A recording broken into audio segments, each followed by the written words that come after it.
welcome back to Byrdhouse Crime. Thank you all for joining me on episode 2 and my air quotes first real and air quotes episode. This is still going to be a solo episode, but I am still really excited about it. I'm still working on getting things together with this podcast and planning things, and right now everything's still coming together pretty last minute. But this episode, we're going to be talking about the man dubbed America's first serial killer, and that man is H.H. Holmes.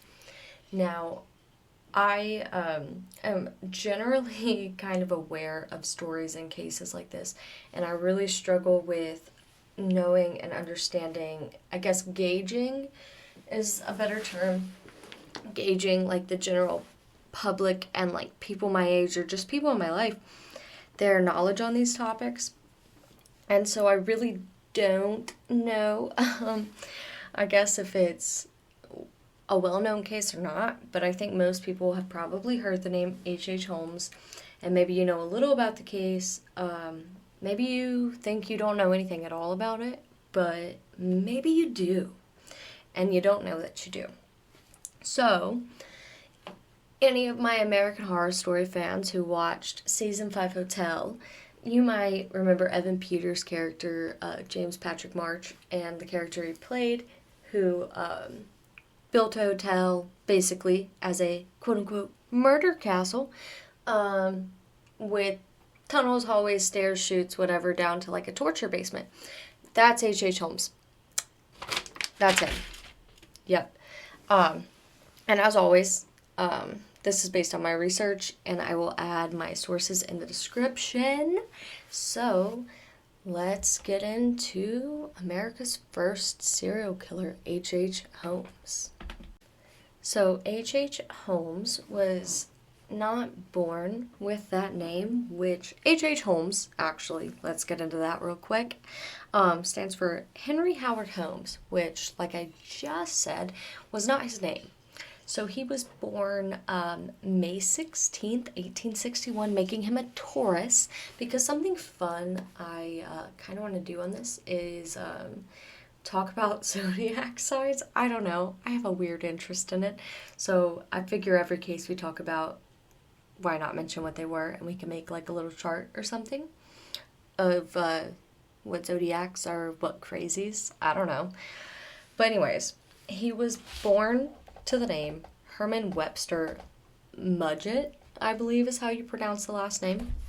And he was born into a very, very wealthy family, and he was very intellectually gifted. He grew up with a very interested in medicine, and allegedly, and something in this that I want to point out is anytime I say that he does something in this story, it's all allegedly. Everything is allegedly. We don't know. There were no 100% eyewitnesses. This is based on a bunch of different testimonies and accounts and his own personal accounts as well. And like I said, all of my references from just where I got the information I got will be in my description. But so, I digress. He had, like I said, an interest in medicine. He grew up and would apparently catch animals and perform his own little surgeries on them. He went on to attend medical school, which he didn't really do anything with.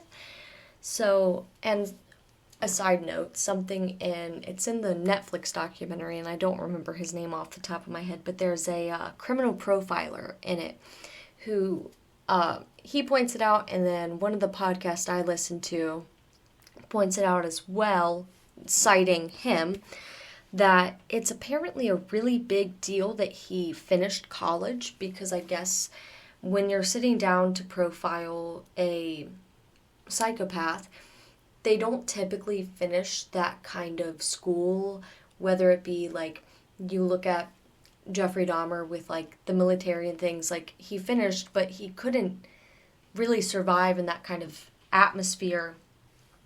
They struggle conforming to society and following natural rules and that kind of structure. And so I guess that's something that makes him stand out in this. But he did go to medical school at the University of Michigan. And in 1886, he moves to Chicago and changes his name to Dr. H. Holmes when he gets the job as a pharmacist. And this is only going to be a one-parter episode, so we're not going to do a super deep dive on every person and everyone he met in his life. So at this point in his life, he, like I said, has moved there, become a pharmacist. He's working in a pharmacy that he eventually obtains the building and also eventually obtains properties next door. And it's heavily suspected that he killed the woman who originally owned the pharmacy before him, that employed him, and the neighboring buildings in order to obtain them. Like I said, I don't have time to get into all of that because we're getting to the plot. But so he obtains these lots and is able to build his hotel, famously known as the Murder Castle. So, now that we're in Chicago in the quote-unquote Murder Castle, more formally known as the H. Holmes Hotel, I thought we might go through the levels. And so we're going to start at level 1, and then we're going to do level 2. We're not going in order. So we're doing level 1, level 3, and level 2. So level 1 was an entire block wide of storefronts available that he rented out to new business owners in the city. Because that's what he was. He was a businessman, and anyone building a murder castle has to have a front. Can't label it as that. So, level 3 was apartments for new residents, trying to make it big. And some of them would later become victims, though this was not his primary location of targets. But a lot of these were just people in the area that already had local businesses, or something we're going to get into in a little bit is that he was operating this hotel during the 1893 World's Fair. So there were this was a very much bustling business time at the time that he had his hotel, which benefited him greatly. But getting into level 2 of the Murder Castle, rooms on this level were specifically designed for murder. This is the level that, like I mentioned previously, if you watched American Horror Story Hotel and you remember Evan Peters' character, James Patrick March, you'd remember the shoot scene and different mazes and hallways and things that led to nowhere, which is essentially what H. Holmes did. He, in building this, had hired different construction companies and contractors to build different sides and different parts of the hotel, and was constantly alternating them, firing and hiring new companies when they would start to question what he was doing or just didn't understand the blueprints that he himself had drawn up, like I said, with hallways, stairwells, chutes, and things leading to absolutely nowhere. So that was a big reason we wonder why this got away. And like I said, this is late 1800s.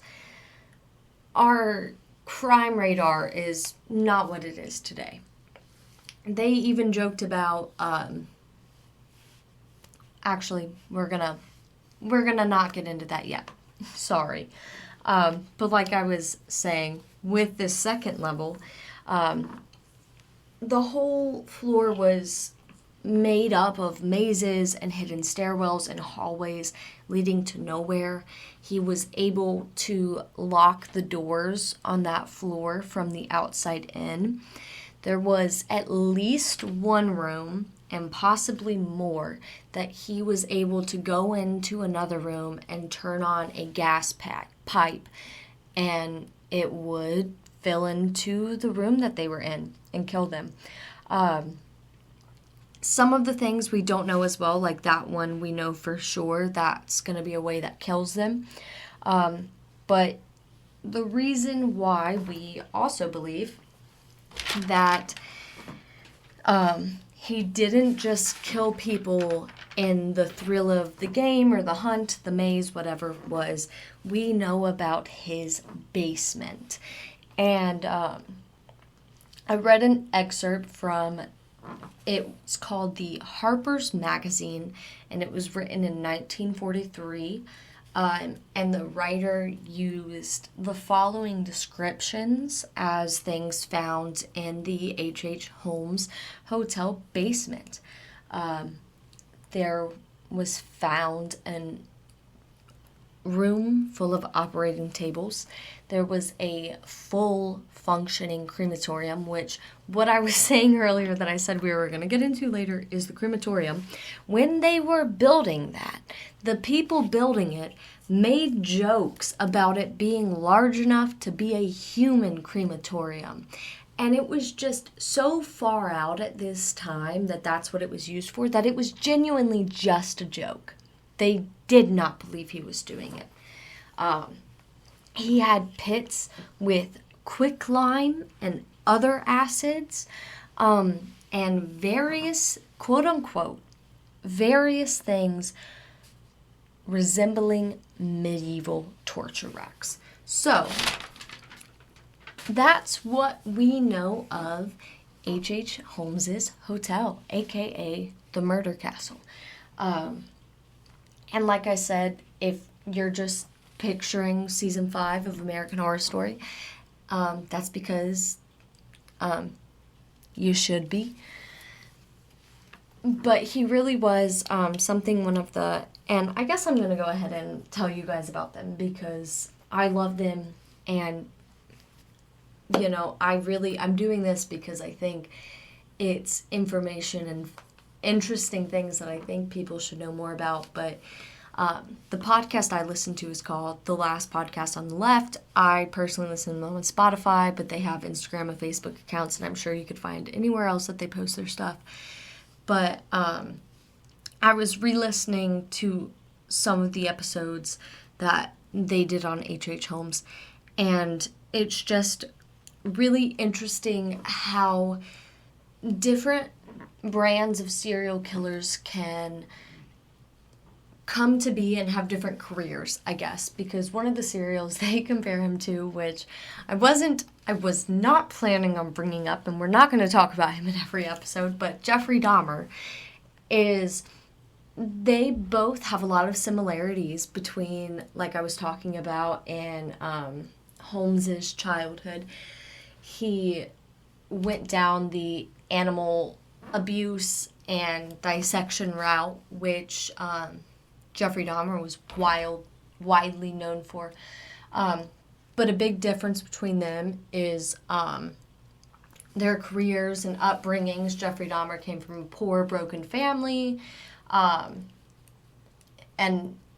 not with a stellar education. I believe it was the army that he joined, but he joined a branch of the military and wasn't able to complete it, and that's, I think, supposed to be something that's an interesting differentiation in Holmes, according to, I need to look up his name. I'll put it in the description. But the one criminal profiler, apparently what it is Jeffrey Dahmer's a really good example of how most psychopaths and sociopaths turn out after their primary education years. So Jeffrey Dahmer had joined whatever branch of the military it was, and he ultimately got kicked out because they just can't follow rules and regulations in society and in life past those primary years. After, I don't know, I guess they learn more about whether they consciously know more about who they are or not, they're just become unable and unequipped to deal with society's regulations and follow standards, and that's why they're often loners. But like I said, that's something a little interesting and different with our boy H.H. Holmes. In 1892, Holmes's so-called murder castle, or to be even more specific, quote-unquote castle, called that by people that lived in the town or employees just based on its looks, was completed in 1892. So just really interesting that even before it was Murder Castle, they still referred to it as a castle. But, I mean, it makes sense. Whatever. So we're in 1892, and Murder Castle is complete. And in 1893, something really exciting comes to Chicago, the World's Fair. And the World's Fair was being hosted in Chicago, only 3 miles from the hotel. And I want to do some, we're going to do a quick math lesson, actually. And I do not like math. I'm not good at math. I fact-checked myself on this. I had people go behind me and check. I did this math for y'all. Okay. So, on opening day of the World's Fair, which was May 1st, and also, sidebar, World's Fair 1893 ran from May 1st to October 30th of 1893. On opening day, more than 100,000 people attended, and in those 6 months, more than 27 million people went to the World's Fair. And I really just wanted us to grasp some perspective on that because, like I said at the beginning of this, I've known this story for years now. Something I didn't know was the effect that the World's Fair actually had on his story. And that's because 27 million people in 6 months, and here's my math that I did for you guys. That's roughly 6 months, which is roughly 182 days. So 27 million divided by 182 gets us the number 148,351 point whatever fairgoers a day. So that many people were in his town, 3 blocks away from his hotel, many of them staying at it. And a lot of them are those third floor apartments that he's renting out, goes to a lot of them. But so the World's Fair gave him a huge operating ground, where he basically, this is like, you hear about those serial killers who find like a little niche and it just works for them and it's why they get to do it for so long.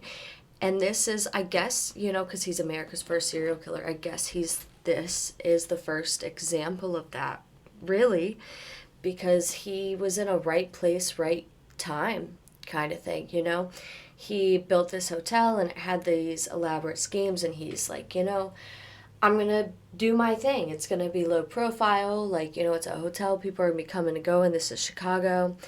And then the World's Fair popped up. And he's all of a sudden got an abundance of people just at his disposal, like we talked about before, with all of these different disposal methods that he can use. He can literally have this is going to be some really graphic talk, so I apologize, but he can have a quick kill where he gases someone's room and dissolves them in quicklime, or he can lock you in a hallway running for hours, or lock you from your room from the outside in. It's a whole playground for himself. And I don't know. I, for the longest time, didn't grasp how big of a deal the World's Fair was at this point in time. And the fact that you're owning and running a hotel 3 miles from that, the foot traffic you're having in, along with the time period being perfect for not, investigations being super heavy, and especially you've got, these are traveling people, their plans are up in the air the whole time. There's a million different possibilities with it. So he got very, very lucky with having the World's Fair land right in his lap like that.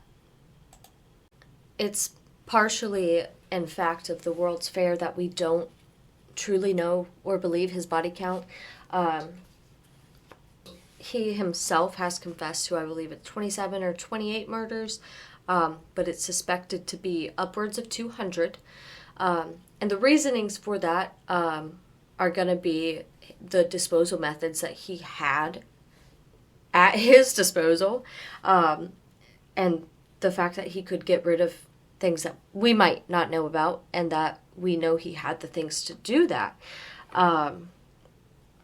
We also, now that we know about him, had gone back and kind of drawn lines and cross-ran things that could be possible hits with him and other missing cases or murders at the time, whether it was, someone that was traveling for the World's Fair or later in his life. But that's why we really can't close in on the exact number of people that he killed. Was just his disposal methods, along with the events that he was always somehow involved in, like the World's Fair, or we'll get into later some schemes that he was running and traveling. Like, it's hard to tie him down to really truthfully where he was at a time, and it leaves a lot of controversy up for debate, I guess, on things that could have been him, and I mean, there are things that we'll never know the answer to him, and that's, something we'll have to accept with his story, is things can be too old and have too little evidence, and we really can't trust everything that they say, and you really can't trust everything either that, like, the cops and people come out and say, because they'll do that to try and close cases. Like, I don't know how, like, police work. Sidebar about this, I guess. It's like, a lot of times, like, in cases like this, if they've got a serial killer that they know for a fact they can tie, let's say, 28 people to, and they can say, oh, well, we know he has quicklime, we know he has these acids, we know he has crematoriums, like, oh, this person went missing around the same time and around the same area, maybe he got them. And they'll close that case on that evidence, and on that evidence solely. So, I mean, you can't take all that at face value either, but I do believe there's a good possibility that his number was higher than 28. So, really, something that honestly hasn't even seemed like a question so far is, how did he get caught? Because it doesn't seem like he's doing too bad, and he's not. At least not with this. But so all the while Holmes is doing this, because like I said, he's a businessman, Holmes, homie, whatever, was also involved with an accomplice named Benjamin Pitzel, I don't know, we're calling Ben. But he had an accomplice named Ben, and him and Ben did insurance scams.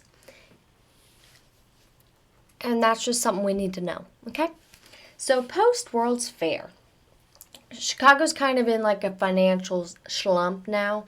This really isn't that far from the Great Depression, and they're kind of going through an economy lull. And Holmes just up and left the hotel to work on his traveling insurance scam act. Along the way, he'd do murders from time to time. We don't really know a lot of stories on them. A lot of those kind of come from his accounts, or something we'll learn later is a lot of one of the reasons we believe his body count to be higher than he claims it to be is just by knowing missing persons and other murders that were found in areas and never tied to anyone, and then being able to tie him to being in the location around the same time. But, so he lands himself in prison for, I don't know the exact details, he lands himself in prison for stealing some horses and trying to pull an insurance scam on this dude. He gets out of prison, and him and Ben get together and decide, because they've got this hotel and they've got this kind of like dispensable way of taking care of bodies, they're going to take out life insurance policies on themselves and then fake their own deaths and then take the life insurance claim from each other, make money, flee the country, whatever. I don't know their exact plan, but that's their plan. I mean, the gist of it is fake their deaths, claim the insurance money, live happily ever after. But you remember the horse guy that he stole the horses from? So he decided he was still pretty salty about the situation with the horses. Like, I mean, they got him for the horses, but like, he thought, because like I said, HH, he at this time, I don't know what it was like JD something, I want to say, going by a different name, pulling a different scheme. He was a con man. That was his gig. Like up front, that was his charisma. That was the person you met, was a con man. And so our original horseman, he has a name, that's not it. He decides to go to the cops and tell them about the whole insurance scheme. And at this point is when the cops really start to get on Holmes's trail. So they catch him in Boston, and they believe, to all accounts, it looks like him and Ben are both prepared to flee the country. They've got that kind of stuff in order. Like I said, to my knowledge, we don't know his exact story of what their plan was, but they were faking their deaths, you know? You gotta do what you gotta do when you're faking your death, I guess.